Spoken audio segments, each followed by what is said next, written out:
وعلیکم السلام مولا علیہ السلام مدد۔ دیکھیے، شادی کے حوالے سے جو واجبات ہے نا، اس میں سب سے پہلی چیز یہ ہے کہ لڑکے اور لڑکی کی آپس میں رضامندی ہو، لڑکے اور لڑکی کی رضامندی ہو۔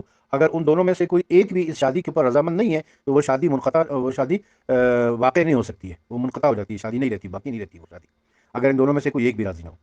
دوسری بات، لڑکی کے لڑکی کے ولی کا یعنی اس کے باپ کا، اور اگر باپ زندہ نہیں ہے تو اس کے دادا کا، دادا زندہ نہیں ہے تو اس کے بڑے بھائی کا، چاچا کا، یعنی جو اس کا سرپرست ہے گھر میں، جو اس کو پال رہا ہے۔ اگر لڑکی باکرا ہے، اگر لڑکی کنواری ہے تو اس کے باپ کا، اس کے ولی کا راضی ہونا ضروری ہے۔ یہ دوسری شرط ہو جاتی ہے۔ البتہ لڑکے کے ولی کا راضی ہونا ضروری نہیں ہوتا ہے، لیکن لڑکی کے اگر وہ کنواری ہے، تو اگر کنواری نہیں ہے، مطلب مطلقہ ہے یا بیوہ ہے، تو پھر وہ اپنی ولی خود ہے۔ لیکن کنواری لڑکی اگر ہے تو اس کے ولی کا راضی ہونا ضروری ہے۔ یہ دوسری شرط ہو گئی۔ تیسری شرط یہ ہے کہ حق مہر کا مقرر کیا جانا، حق مہر کا مقرر کیا جانا، اور اس حق مہر کے اوپر لڑکے اور لڑکی دونوں کا راضی ہو جانا۔ چوتھی شرط اس میں یہ ہے کہ نکاح کے صیغوں کا پڑھنا، نکاح کا جو خطبہ ہوتا ہے، نکاح کے جو صیغے ہوتے ہیں، یعنی ایک دوسرے کا ایجاب و قبول جو ہوتا ہے، اس کا عربی زبان میں، صحیح عربی زبان میں پڑھنا۔ اگر لڑکا اور لڑکی خود پڑھ سکتے ہیں تو اچھی بات ہے، وہ خود پڑھ لے۔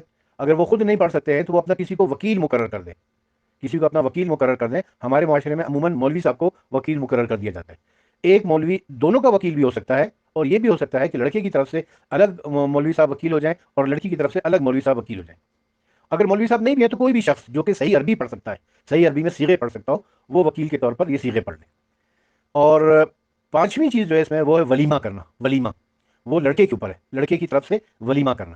یہ واجبات ہیں، یہ پانچ چیزیں واجبات۔ اب وہ ولیمے میں آپ دو آدمیوں کو کھانا کھلائیں، پانچ کو کھلائیں، 20 کو کھلائیں، 50 کو کھلائیں، 500 کو کھلائیں، 1000 کو کھلائیں، جتنی آپ کی توفیق ہے اتنے لوگوں کو کھانا کھلائیں۔ یہ ولیمہ اس بات کا اعلان ہوتا ہے کہ ان کی شادی ہو گئی ہے، اور یہ جتنے بھی لوگ یہاں پر آئے ہوئے تھے جنہوں نے ولیمہ کھایا وہ سب گواہ ہیں۔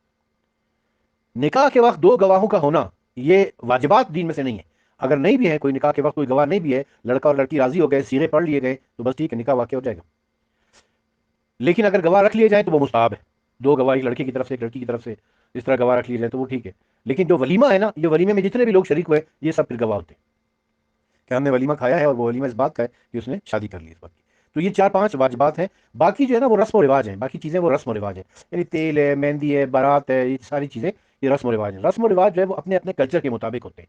عرب کا کلچر کچھ اور ہے، بر صغیر پاک و ہند کا کچھ اور ہے، ایران کا کچھ اور ہے، امریکہ کا، یورپ کا کچھ اور ہے، ہر افریقہ کا کچھ اور ہے۔ ہر علاقے کے اپنے اپنے کلچر ہے۔ دلہن کو کیسے سجانا ہے، دولہا کیسے بنانا ہے، بارات کون لے جائے گا، کون لائے گا، کہاں اکٹھے ہوں گے، کیا ہوگا، یہ رسم و رواج ہے۔ اس کی شرعی حیثیت کوئی نہیں ہے۔ شرعی حیثیت ان پانچ چیزوں کی جو میں نے آپ کو بتا دی۔ باقی رہ گیا یہ کہ میں تحریم کس طریقے سے کرتے تھے، انتہائی سادگی سے کرتے تھے، انتہائی سادگی سے کرتے تھے۔ لڑکا لڑکی کو سے قبولیت کی اور نکاح پڑھ دیا، نکاح کے صیغے پڑھ دیے، سادگی سے نکاح ہو گیا۔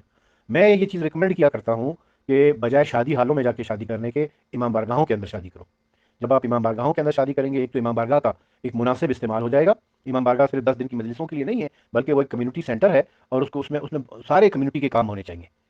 مسجد میں نہیں، امام بارگاہ کی بات کر رہا ہوں۔ امام بارگاہ کا جو حال ہوتا ہے جہاں مجلسیں ہوتی ہیں، وہاں پر یہ منعقد کیا جائے۔ امام بارگاہ میں شادی منعقد کرنے کا ایک فائدہ یہ ہوگا کہ ہم ساری قسم کے خرافات سے بچ جائیں گے۔ امام بارگاہ میں کسی میں اتنی ہمت ہی نہیں ہوگی کہ وہ وہاں پر ناچ کرے، گانے بجائے، باجے بجائے، ڈھول بجائے۔ اس قسم کی جو اوٹ پٹانگ حرکتیں آج کل ہماری شادیوں میں آ گئی ہیں، یہ خود بخود ختم ہو جائیں گی۔ تو اس لیے میں ہمیشہ یہ ریکمنڈ کیا کرتا ہوں کہ شادی ہال میں نہ جائیں، بلکہ امام بارگاہ میں جائیں، وہاں جا کر شادی کریں۔ اور وہاں دو حال ہوتے ہیں، خواتین کا الگ ہوتا ہے، مردوں کا الگ ہوتا ہے، وہیں ان کے لیے کھانے وانے کا بندوبست کریں، بری جو بھی آپ نے کام کرنا ہے وہ وہیں پہ کریں بس۔ اس طرح بے پردگی بھی نہیں ہوتی ہے، اور یہ جو خرافات وغیرہ ہو رہی ہے ان سے بھی بچ جاتے ہیں۔ امام بارگاہ کا صحیح استعمال بھی ہو جاتا ہے۔ جو کرایہ آپ نے شادی حال کو دینا ہے وہ امام بارگاہ کو دے دیں، وہ امام بارگاہ کی تزئین و آرائش میں اور اس کی ڈیولپمنٹ میں اور اس کی جو ہے نا وہ یوٹیلیٹی بلز وغیرہ دینے میں وہ استعمال ہو جایا کرے گا۔ یہ اچھے اس کے اچھے نتائج برآمد ہو جایا کریں گے۔ تو یہ مختصر سا میں نے آپ کی خدمت میں عرض کیا جی۔